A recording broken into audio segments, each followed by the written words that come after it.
Israeli airstrikes with fighter jets continue in Gaza as the Israel Defense Forces issue new evacuation orders, delivering a devastating blow with 400 people losing their lives. The reason the IDF gave for Gaza airstrikes was that the Palestinian Militant Group, which still holds 59 of the 250 hostages kidnapped in its October 7, 2023 attack, and an assumed pockets of resistant planning to launch an attack on Israel during the ceasefire. This is how IDF is moving Gazans away from the border, fearing a potential attack from the Militant Group. The entire border of the Gaza Strip has now been declared a dangerous red zone, and residents in Beit Hanoun, Khuza'a, and Abasan, al-Kabira, and al-Jadida have been ordered to evacuate. Here's a closer look at how the airstrikes unfolded with this timeline. Shortly after 2:15 a.m. local time, Israeli warplanes launched dozens of airstrikes in the dead of night across the Gaza Strip, targeting areas including Rafah. By 2:30 a.m., the Israel Defense Forces and the Israel Security Agency announced they were conducting extensive strikes on Hamas targets in Gaza. Around 15 minutes later, the Palestinian Civil Emergency Service reported another 35 airstrikes. This amounts to 2 guided bombs per minute, with at least 15 people killed and dozens more injured. At approximately 3:00 a.m., the Israeli Prime Minister's office stated that the IDF had been ordered to take strong action against Hamas after the group refused to release hostages and rejected proposals from the United States and other mediators. About 20 minutes later, an Israeli official confirmed that the IDF was striking dozens of targets based on Hamas' preparations for attacks, its efforts to strengthen its forces, and its continued rearmament. Shortly before 4 in the morning, reports emerged that Mahmoud Abu Wafa, the highest-ranking Hamas security official in the territory, had been killed.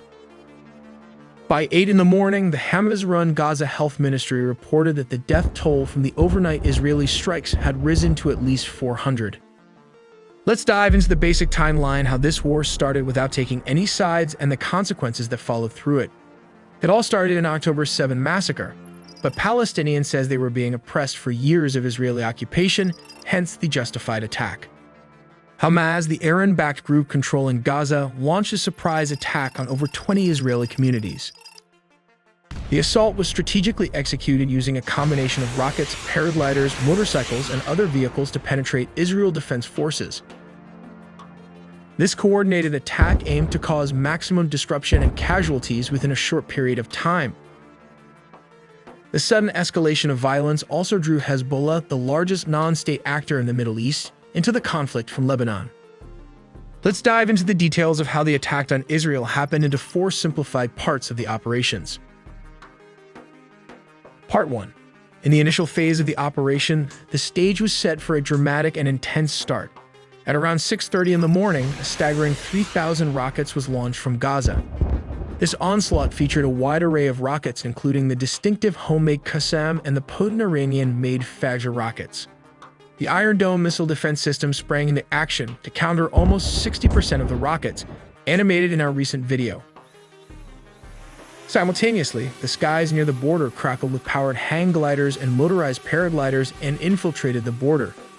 These unconventional flying machines serve as an unexpected element of surprise, challenging the air defense system. After the fighters aboard the hang gliders landed, they secured the surrounding terrain, enabling an elite commando unit to subsequently breach the fortified electronic and cement wall constructed by Israel. Part 2. At 7:30, a critical juncture of the operation unfolded as fighters executed a coordinated entry into Israeli territory near the Kerem Shalom crossing. This crossing held immense significance as it served as a pivotal checkpoint between Israel and Gaza, symbolizing a breach into the heart of Israeli territory. Simultaneously, another group of determined fighters launched an assault on Israel's Erez border crossing station. With calculated precision, they employed explosives to shatter the formidable barriers that had stood in their way. Following this daring act, they swiftly sped across the border on motorbikes. Further enhancing their advance, bulldozers were deployed to widen the gaps created by the explosive breaches, facilitating the influx of even more fighters.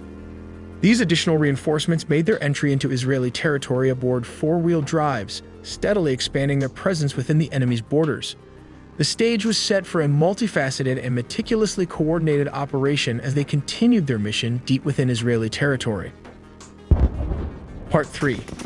A commando unit attacked the Israeli army's southern Gaza headquarters and jammed its communications, thus preventing personnel from calling their commanders or each other. Part 4.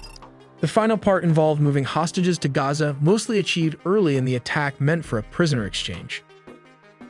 Israel then responded with airstrikes, taking the lives of many Palestinians, both civilians and fighters. To help you understand the basic IDF strategy, let's divide Gaza into 5 parts. We start with North Gaza, then move on to Gaza, followed by Deir al-Balah, Khan Yunis, and finally Rafah and this crossing towards Egypt. And a quick recap. Since Hamas' attack on October 7, the IDF has invaded Gaza from almost all sides by land, sea, and air.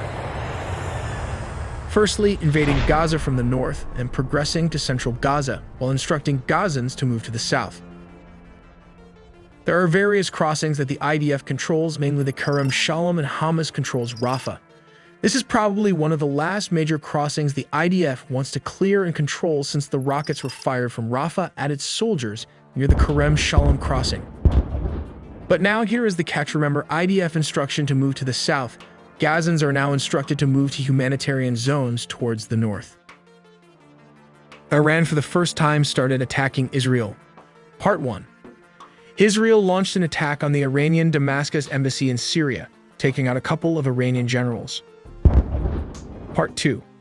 Then Iran responded with an attack of around 170 drones launched from Iran towards Israel.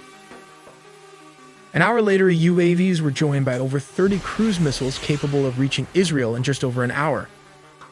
Finally, over 120 ballistic missiles, which take just between 10 and 15 minutes to arrive, were launched from Iran. At the same time, drone attacks were launched by the Houthis in Yemen and Iranian-backed militias in Iraq, while Hezbollah fired missiles at Israeli positions in the Golan Heights. Let's explain why they are launched at different time intervals, as these drones usually have a speed of around 114 miles per hour, which translates to approximately 185 kilometers per hour. In comparison, a cruise missile has a speed of around 500 miles per hour, which is about 800 kilometers per hour. A ballistic missile, on the other hand, has a speed of around 3,836 miles per hour, translating to approximately 6,174 kilometers per hour. That is exceptionally fast, and as a result, will catch up swiftly. So in summary, when the drones reach the designated target, the cruise missiles and the ballistic missile will eventually strike their targets at almost the same time. 2024, July 27. The Druze rocket attacks. Although Hezbollah and Israel have regularly exchanged fire since last October, the July 27 rocket attack on the Majd al-Shams football field in the occupied Golan Heights proved to be a pivotal point in the months-old war on Gaza. This attack was carried out with the Falak rocket. The Falak is a 333mm diameter rocket. It weighs 255 kilograms and carries a warhead containing around 53 kilograms of explosives. However, it has only a 10 kilometers range, which translates to around 6 miles, which explains why it landed near the occupied Golan Heights. When it lands, it can create a huge explosion with an effective blast radius of around 100 feet. 2024, July 30. The Beirut precision assassination attack. At around 8 p.m., the Israeli military strikes southern Beirut to target a senior Hezbollah commander in retaliation for the attack on the soccer field in Druze. A guided weapon just like this one, the spice bomb, probably dropped from a fighter jet. It can use both inertial guidance or military-grade GPS for target designation. To make it more precise and accurate, it uses IR Seeker for scene matchmaking over the required target to acquire. Just a reminder, it does not have thrusters. It does this by using free-fall gravity and guides the bomb through the tail section fins towards the target. When it reaches its destination, it can penetrate around 3 meters of concrete with an advanced fuse that explodes with an 80 kilograms warhead in great devastation.